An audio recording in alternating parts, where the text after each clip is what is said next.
In yesterday's episode, kind of touched on Mason McTavish and why I didn't think the Canadiens should trade David Reinbacher for him.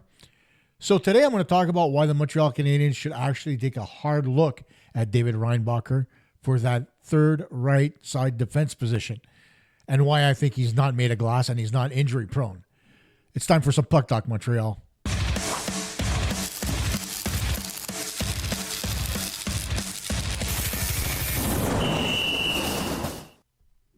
Hey again, Kosta here once again. Thanking you as always for your support. Make sure you give us that thumbs up and like the videos. And feel free to subscribe and hit the notification bell so you can get the latest and greatest as we add more to the channel in the days that come. But let's talk about the matter at hand. That's David Reinbacher. I kind of love this kid. I like his progression. I like what he looked like when he played in Switzerland. And I really want to see him make the Montreal Canadiens out of camp this year. Now, granted, he's only played about 22 games in the American Hockey League plus playoffs where he looked extremely good. So, we really didn't get a great sample size last year because obviously he got injured against the Leafs. And we'll take a look at that right here as you see that knee injury getting bopped there. And take a look. His right leg gives, and then it looks like his left leg gives as he falls down. So I don't really know what to tell you. Is it left? Is it right? I don't think it really matters. Most people think it's his left knee, and that's the one he got surgery on. But here's the thing. There's a lot of talk about his issues with his knees growing up. And now we've all been there, right? We've all been teenagers. We've all gone through growing pains. And that's essentially what David Reinbacher went through. It's called Osgood-Schlatter disease. And Osgood-Schlatter disease is basically, it affects kids that are still growing, and it's really common. It affects kids that are between the ages of 9 and 16 years old. Now, it's really common. In fact, it's the most common cause of knee pain in kids and teens. Now, I've got that graphic on the left so that I can explain what happens to the best of my ability, just to educate everybody just a little bit.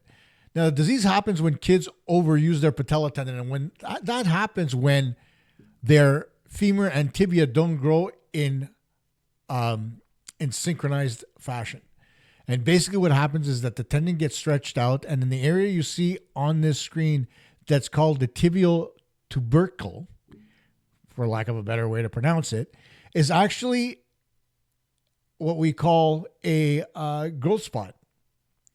And so what happens is the patella tendon kind of pulls and it creates sort of that inflammation in that tubercle. And that tubercle is actually covering that growth plate.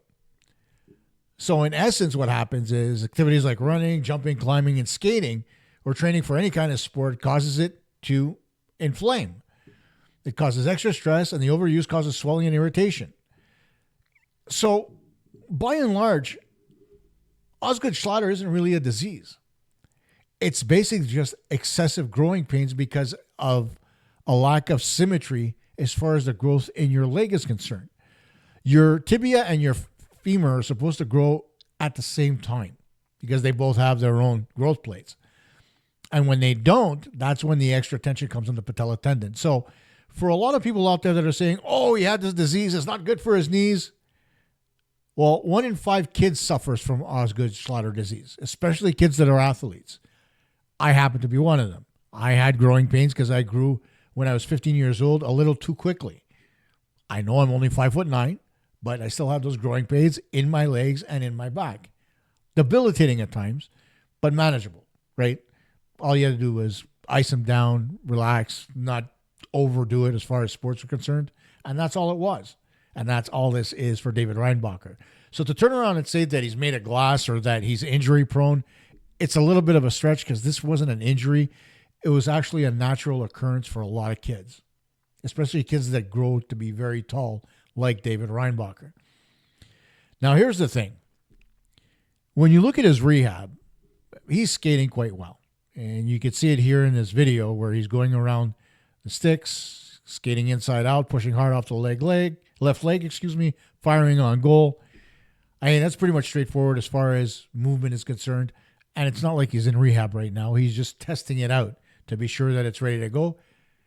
He tested it out last year when he came back for the Laval Rocket, where you can see him here at the top right of your screen, taking a shot there, looking good, skating back. Now here you got him on the right side, skating up ice with the puck. Very smooth. Comes across the line, shifts his weight, gets a shot on goal. And that's all you have to really look at when it comes to David Reinbacher.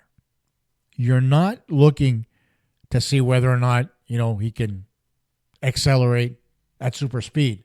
What you want from a defenseman is fluidity, agility, and that's all. And that's what you've got from Reinbacher at that point when it comes to his skating. He's a very fluid skater.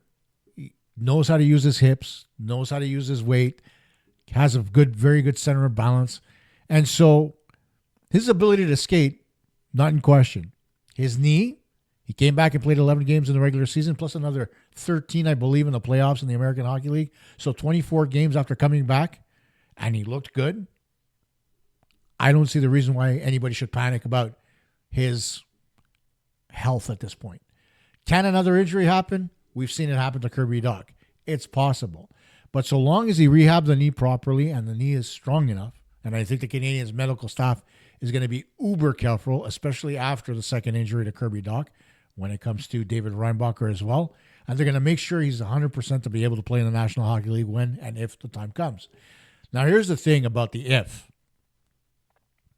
I don't think David Reinbacher is going to learn anything more in the American Hockey League. You heard it from Logan Mailloux as he was interviewed after he was traded to the St. Louis Blues, and he outright said that David Reinbacher is ready for the National Hockey League. He's got a little bit of a mean streak. He's good at angling guys along the boards, uses a good stick, moves the puck up quickly, can skate it up the ice as you saw from those highlights. So what's the reason behind keeping him in the American Hockey League for another season?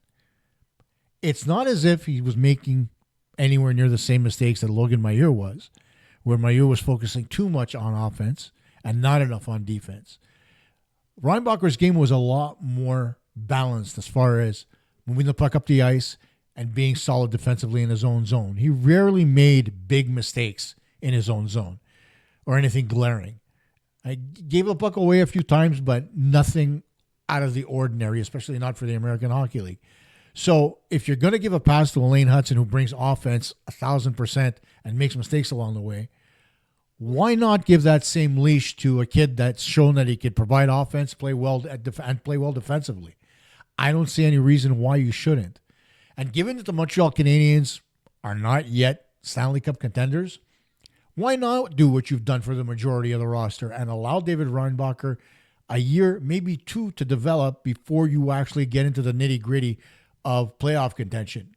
I mean, wouldn't you want that now as opposed to bringing him in as a rookie in a year or two and saying, okay, David, we're going into the playoffs. We need you to be our best defenseman. Not really fair to the kid, I don't think. So giving him a little bit of experience, I fully expect the Canadiens to make the playoffs this year. I think you guys do as well. Make sure you put it in the comments below if you don't.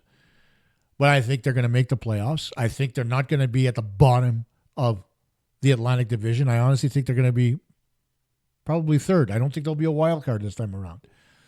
I think the Ottawa Senators are going to fall back a little bit. And I think Montreal is really going to make a push.